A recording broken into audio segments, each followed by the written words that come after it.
Ministro-chefe da AGU, Jorge Messias, afirmou que o governo apura se associações envolvidas nas fraudes do INSS usaram criptomoedas para esconder patrimônio.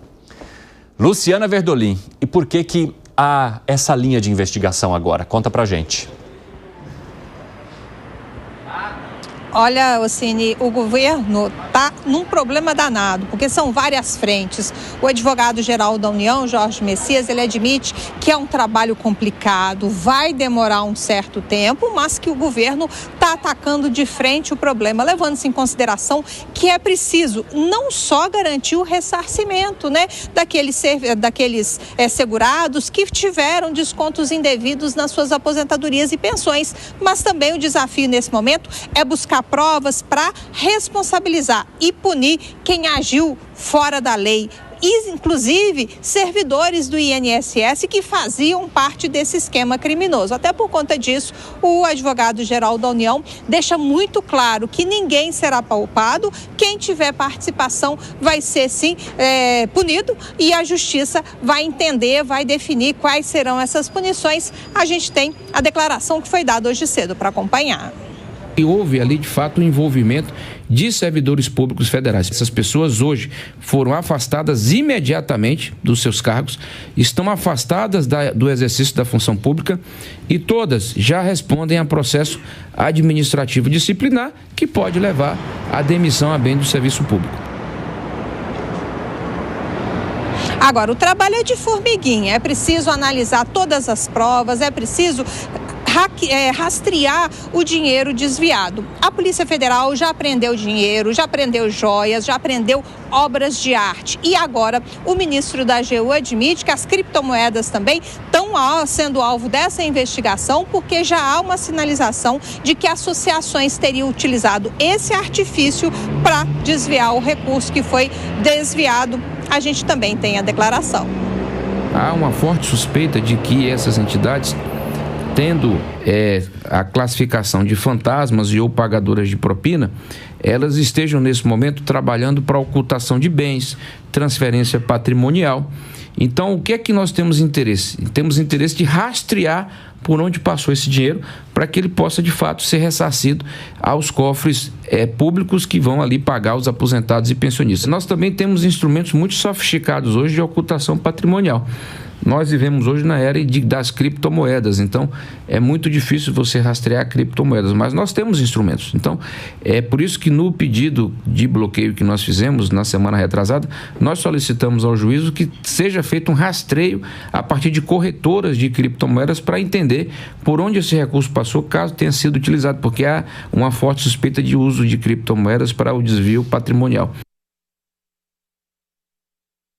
Esses desvios, né, os fraudadores estão cada vez mais criativos e o governo sabe disso, porque está chegando reclamação não só de desconto associativo, mas de crédito consignado, de auxílio funeral, e a Advocacia Geral da União, segundo Jorge Messias, está tentando aí fechar todas as brechas, analisar todas essas denúncias, essas reclamações que estão sendo recebidas, inclusive pelo aplicativo e pelo 135 que está sendo utilizado também para saber dos segurados se eles tiveram ou não desconto, se eles autorizaram ou não esse desconto nos seus salários. Obrigado, Luciana Verdolim. Ótimo trabalho para você em Brasília.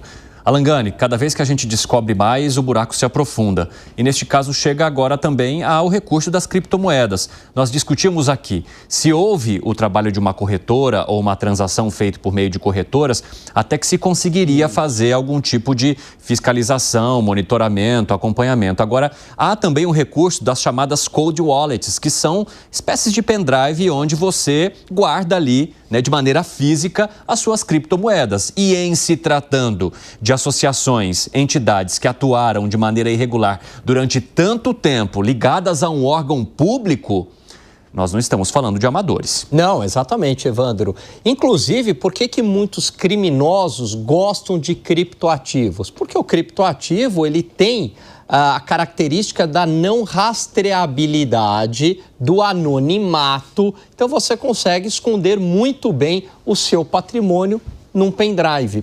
Agora, se você fez aplicações, como você falou, via uma corretora, você comprou criptoativos, né, numa ETF que hoje tem, aí é fácil rastrear. Mas a gente, como você bem colocou, a gente não está falando de amadores. Provavelmente, eles estão usando essas cold wallets justamente para esconder o seu patrimônio. O que torna, Evandro, muito mais difícil aquela ideia de vender os bens deles para a devolução do patrimônio para os aposentados. Diante disso tudo, provavelmente, aliás, provavelmente não, Evandro, certamente quem vai pagar essa conta é a mesma turma de sempre, incluindo os aposentados. Pois é. Ô, Gustavo Segré, também me chama a atenção o fato de o ministro falar sobre a correria de muitas pessoas agora para darem algum tipo de jeito ou nome aos bens que foram adquiridos de maneira irregular a partir de descontos também feitos sem autorização de aposentados e pensionistas. Como é que você acredita que essa história vai resvalar, como diz o Gani, em todos nós e no dinheiro público, no Tesouro? Quando você tem incompetência, primeiro para deter uma sangria de descontos que na grande maioria não foram autorizados e já tinha sido avisado o governo faz muito tempo atrás. Isso se chama incompetência ou desídia. Não podemos catalogar de outra forma. Mas não é dinheiro de nenhum dos incompetentes que possibilitou essa fraude. Então vai ser pago pela gente, obviamente.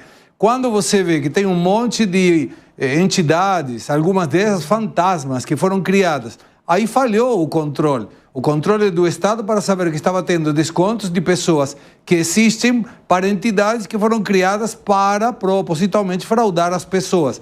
Mas tem algumas dessas entidades que não estão inclusas. Parece que eles não cometeram nenhum ilícito. Cresceram exponencialmente os descontos por pura e espontânea boa vontade das pessoas que aportaram a eles. Então você vê que tem muita coisa que precisa ser investigada, tomar a CPI, a CPMI, comece logo para não apenas destrinchar aonde foi esse dinheiro. Quando for por criptomoeda, dificilmente vai conseguir recuperar alguma coisa. Mas sim que coloque, descaracteriza a pessoa jurídica, vai na pessoa física e, pelo amor de Deus, quem provou que é corrupto, a justiça prova que é corrupto, que apodreça na cadeia, que não tenha nenhuma vantagem por algum erro processual para voltar a cometer ilícitos. Fala, seu Piperno. Olha, primeiro eu quero até fazer um esclarecimento aqui. Ontem, eu e o Segré divergimos em relação ao número de integrantes do PL que estavam entre aqueles 31 parlamentares de 11 partidos que lá atrás foram contra algumas regras, enfim, a medida provisória, algumas normas que, de certa forma, poderiam ter dificultado essa ação. E a divergência estava exatamente no nome do senador Isalci Lucas. Por quê? Porque, na época, ele era do PSDB e hoje ele é do PL. Então, é muito possível, muito provável que o Segré checou uma lista que colocou o Isalci Lucas como integrante tucano, o que de fato era naquela época, e hoje eu vi uma outra em que ele é um integrante do PL. Mas feito esse esclarecimento, esse personagem ele é muito importante nessa história toda, porque há um vídeo que circulou anteontem, do senador Isalci Lucas lá atrás, em 2019, fazendo uma advertência, ele chamando a atenção do governo, e ele falou, levamos ao governo, então, uma denúncia de que 70 milhões em fraudes foram identificados. E eu insisto muito nisso. Ele fez o trabalho dele como parlamentar, levou a denúncia e, de fato, não aconteceu, naquele momento, pelo menos, rigorosamente nada do ponto de vista policial. Eu acho que, como a gente conversa com muitas autoridades aqui de segurança, e elas chamam atenção para o fato de que grupos organizados como o PCC cada vez mais procuram criptoativos, né, que são de mais difícil rastreabilidade. E é claro que essas quadrilhas certamente adotaram esse mesmo caminho, se é que elas também já não têm ramificações com essas conhecidas organizações criminosas. Fala, Zé Maria. Pois é, diria um certo médico infectologista com a mão no ombro do ministro Messias, né, o advogado-geral da União. Levando bola nas costas, né, meu filho? Ele deveria saber disso antes, a função dele, O trabalho dele é exatamente rastrear esse tipo de coisa. É por isso que existem, não é infiltrados, mas nomeados legalmente em cada ministério, representantes da Controladoria e da Advocacia Geral da União. É assim. E por que eles não detectaram? O Segré falou aqui das instituições, dessas associações e sindicatos fajutos que roubaram dinheiro do povo. 41. Olha, um fiscal da Previdência deveria... Um fiscal visitaria as 41 num mês. Ainda sobraria tempo. Né? Então, veja bem, era só fiscalizar as empresas. Ir lá, conhecer as empresas, logo ele descartaria metade ou mais são empresas fajutas e que não cumprem o que prometem. Se o INSS se colocou como intermediário, ele deveria se responsabilizar. Senão, o Ministério da Previdência poderia ser uma inteligência artificial. Convida o SAMI, que ele vai lá e coloca a inteligência artificial, pega o dinheiro do Tesouro, joga na conta corrente do aposentado ou pensionista. É esse o trabalho. Não precisava um ministério tão grande, com anexo, com representação em cada estado, caríssimo. E isso sai da conta de todo mundo. E olha, dinheiro é fácil de ser sumido demais quando está nas mãos de bandidos. Dinheiro difícil de esconder é o dinheiro que está nas mãos honestas. Aí fica muito complicado.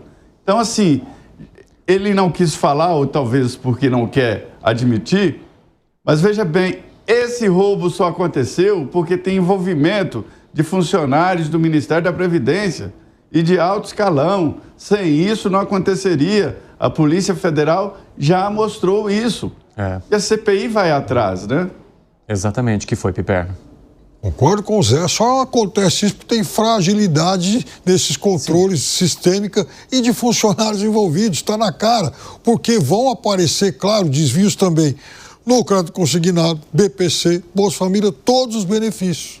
Agora, Gani, você acha que o governo está conseguindo cuidar da narrativa necessária para se explicar nesse momento? Não, muito difícil. Eu acho que quanto mais mexe, mais se volta contra o próprio governo, até porque o movimento sindical é muito ligado ao governo, é muito ligado aos partidos de esquerda. E o governo é do PT. Portanto, né, a gente está falando quem que foi o beneficiado. Foram justamente os sindicatos. Quem foram os signatários das alterações das medidas provisórias que dificultaria aquele recadastramento, né? Facilitando o cadastramento automático, Evandro, foi justamente partidos de esquerda, foram justamente parlamentares de esquerda que queriam a continuidade do recadastramento automático. Vamos lembrar que havia uma medida provisória para dificultar isso, ano a ano, né? Você ir lá e ver se está tendo um desconto na tua folha de pagamento, na tua folha de aposentado. Eles não, eles quiseram o quê? O recadastramento automático, postergaram. E aí, de novo, a gente está falando de parlamentares de esquerda. Então é muito difícil para o governo, mas a maioria parlamentares de esquerda e o beneficiado final, sindicatos, que também é ligado à esquerda. Repito, então é difícil para o governo tem essa gente situação. Do PL, republicanos, gente do esquerda barra centrão. E PL, republicanos, tem mas a maioria é PSB, PDT, PT. Quer arrematar algo, Segré? Quero sim. Diga. Olha, a partir de sexta-feira, agora, dia 23, vou ler exatamente, o INSS vai exigir uso de biometria para desbloqueio de empréstimos consignados. Ora, só para empréstimo. Por que não fizeram isso há 2 anos atrás, há 2 anos e meio atrás? E segundo o Instituto, o objetivo é mapear vulnerabilidades operacionais e implementar medidas corretivas e aprimoramentos garantindo maior segurança e conformidade aos processos envolvidos. INSS, chegaram 2 anos e meio tarde, até porque, dia 14 de março de 2024, fizeram uma portaria 162, tirando a responsabilidade de vocês da reta para aquelas descontos em que os beneficiados, teoricamente beneficiados, que foram fraudados, ficassem alegadamente fraudulentos. Ou seja, se alguém reclamasse, o INSS não tinha nada a ver. Vai lá e reclama com o sindicato. Pelo amor de Deus, agora, dia 23 de maio de 2025, sabiam desde junho de 2023, agora estão fazendo a coisa certa? Isso se chama incompetência e vocês deveriam responder por isso.